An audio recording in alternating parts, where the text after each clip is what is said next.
Good afternoon to the chairperson. I am Dr. Chai Suwei from UiTM Malaysia. My topic today is a case study, piano lessons taught by a certified practitioner of Alexander technique on Prokofiev's Toccata in D minor, opus 11, focusing on injury preventive techniques. I will start my presentation with the introduction, moving to the background of the study, statement of the problem, methodology, results, conclusion, and references. Bert and Currier mentioned performing musicians are athletes. When we talk about athletes, these words will come into our mind: stamina, strength, coordination, flexibility, endurance, discipline, accuracy, repetitive movements, hours of intense training. Aren't these the same components required by all performing musicians? From New's PhD dissertation, she has included a survey did by a professor at the School of Music and Dance at Guangzhou University, China. Nearly 75.2% of the piano students and teachers experienced hand fatigue and injuries. This high rate suggested a very serious lack of scientific and physiological understanding of the proper use of our body among the pianists. It is essential for all pianists, in fact all musicians, to find out what has caused the injury, what are the types of injuries you are experiencing, and what are the injury preventive techniques you can look for. In the next slide, we will look at them briefly. The most common causes of injuries is overly use of the body. It's very dangerous to have long hours of practice without breaks, as it will cause a sustained muscle contractions that lead to tension and pain. Next type of injuries. Muscle, neck, shoulder, and back pain are very common on everyone. Tendinitis is chronic inflammation on the connective tissues between muscles and bones. Symptoms of tendinitis are pain and swelling near the back of thumb that cause difficult movements of thumb and wrist, also the sharp pain at the wrist that spread to the forearm. Tennis elbow and golfer elbow are nerve disorder disease. Tennis elbow is the pain discomfort at the outside of the elbow, while golfer toe elbow has pain in the inside of the elbow. The repetitive use of wrist and hand will cause the tendon tears and degenerated. Focal dystonia is a muscle cramp.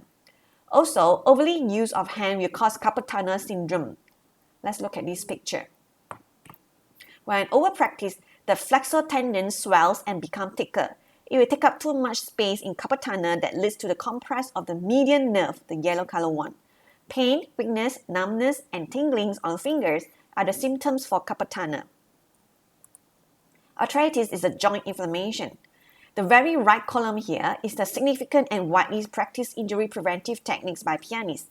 I'm not going to discuss them in detail, but pianists have to know all of their assistants. Next, statement of the problem. I experienced tennis elbow, golfer elbow, muscle cramp, tingling of fingers, burning of forearm after first learning this masterpiece, the D minor Toccata by Prokofiev. Let's look at the score very quickly. As you can see, we have fast tempo without break for 5 minutes. Okay, you can see the repetitive semiquavers, hand crossing for the whole page, constant octave leaps and jumps, an extreme register with loud dynamics, fast tempo, and abundance of dissonances. So, what are the consequences? I experienced all this pain and discomfort. I consulted medical doctor. I ate painkiller, anti-inflammatory medicine, but it only relieved the pain temporarily. However, very fortunately, during the final year of my DMS study, I was grateful that I discovered a lot of injury preventive techniques from a pedagogy module. I read books and watched DVD about them. To prevent injuries, I only practice maximum 2 hours per day with extremely focused mind. Mostly slow practice.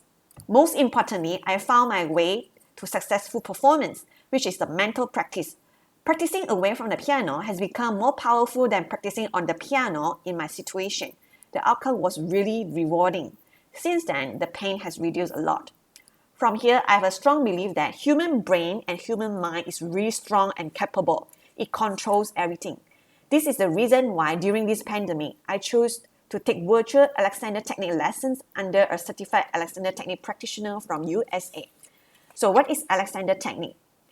It's an educational method which teaches individuals to make changes to our body and to have conscious awareness of what the mind and the body is doing. Alexander technique is a bridge by linking our own awareness and also to examine habits to improve the effectiveness of using ourselves to be flexible. There are 3 research objectives in my study. First, to examine how does Alexander technique can help pianists to reduce body tension and physical pain when practicing. Second, to explore Alexander technique oneness of the self, body, and mind concept to achieve optimum performance. Third, using case study method to examine the effectiveness of Alexander technique through practice of observation, comparison, self-evaluation, and application in piano lessons. The methodology used is intrinsic case study. There are 6 piano lessons taught by Miss Lee, ICOAH. Miss Lee is a pianist and a certified Alexander Technique practitioner from the American Society for the Alexander Technique after completing a 3-year or 1,600 hours training program at the ACAT, American Center for the Alexander Technique. Research subjects is myself. I collected data from the observation and reflection through recorded piano lessons. I analyzed my own performance and practice, and I did semi-structured interview. I documented everything of this in my diary.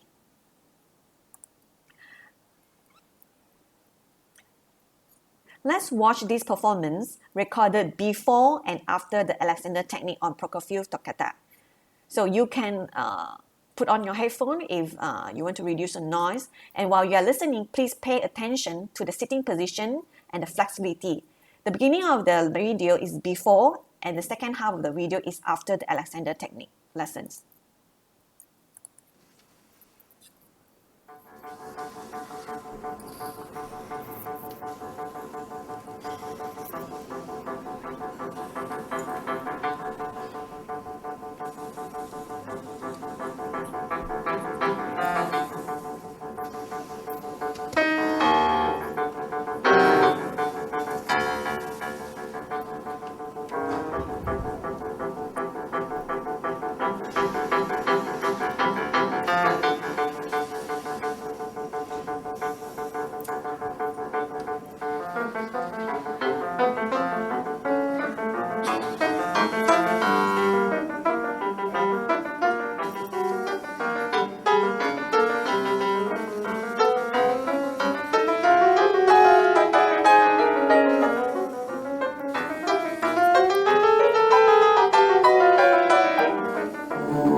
This is after.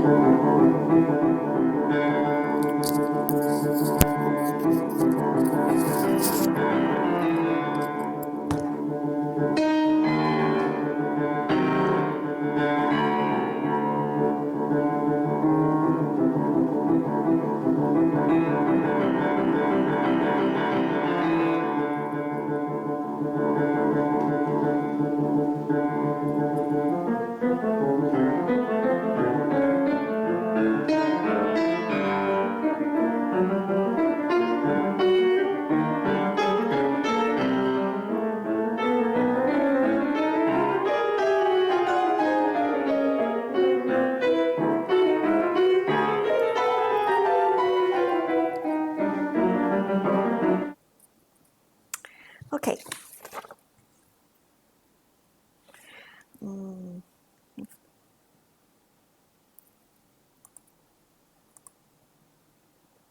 So after you watch the video, what can you observe? What can you notice before and after the performance? As you can see in the beginning of the video, I hunch my back and you will see a C-shaped curve, the torso, C torso. The head and the neck was lower to balance the C torso. The forearm and fingers are really stiff. As you can see, I am really tensing up the fingers and then I hit like this movement. But you can see from this picture, which is the after, I have more flexible and more arm movements and I can feel that a lot of space. Yeah, let's watch this video again, another video which described how Miss Lee commented on my achievements after the Alexander technique lessons. How does that feel like? You know, before we talk about this, when I was playing, when I reached in second page, even before I started, I can feel the pain easier.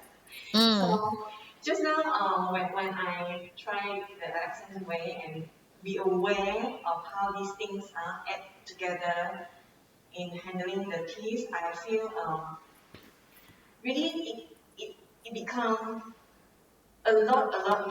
much easier, and I can feel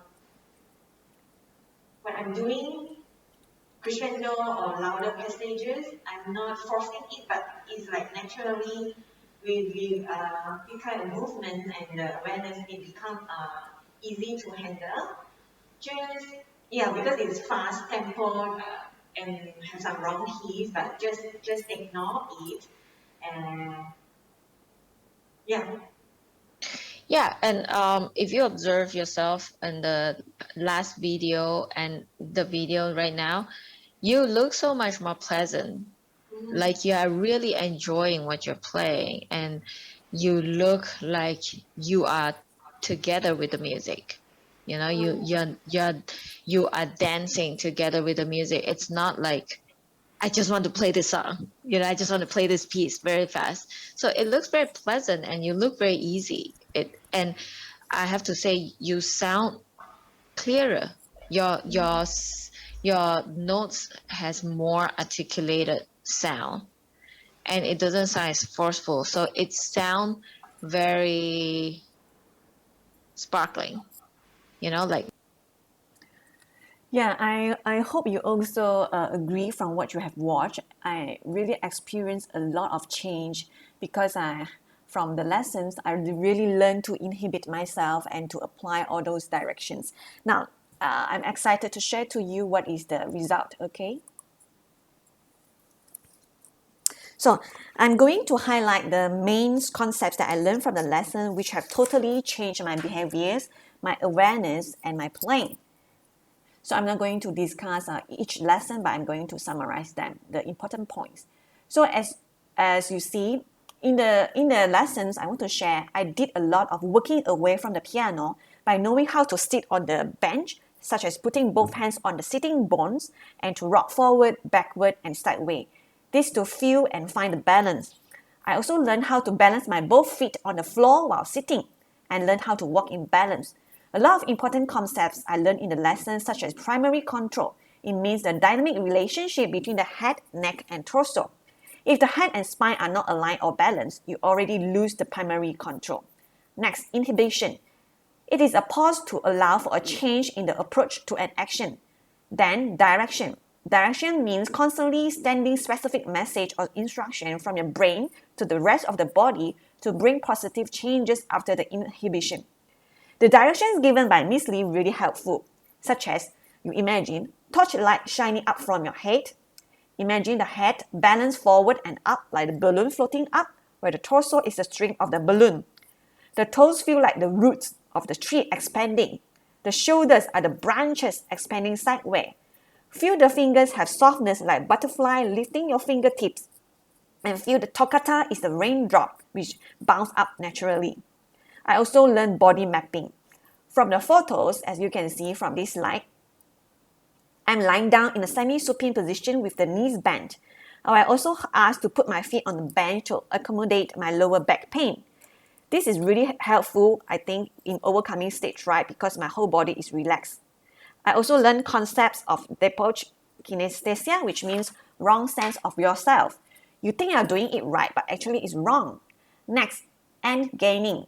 That means we only focus what are the goals, which is not appropriate in Alexander technique. We must have means whereby behavior, which emphasize the journey or the process to the goals. Finally, conclusion.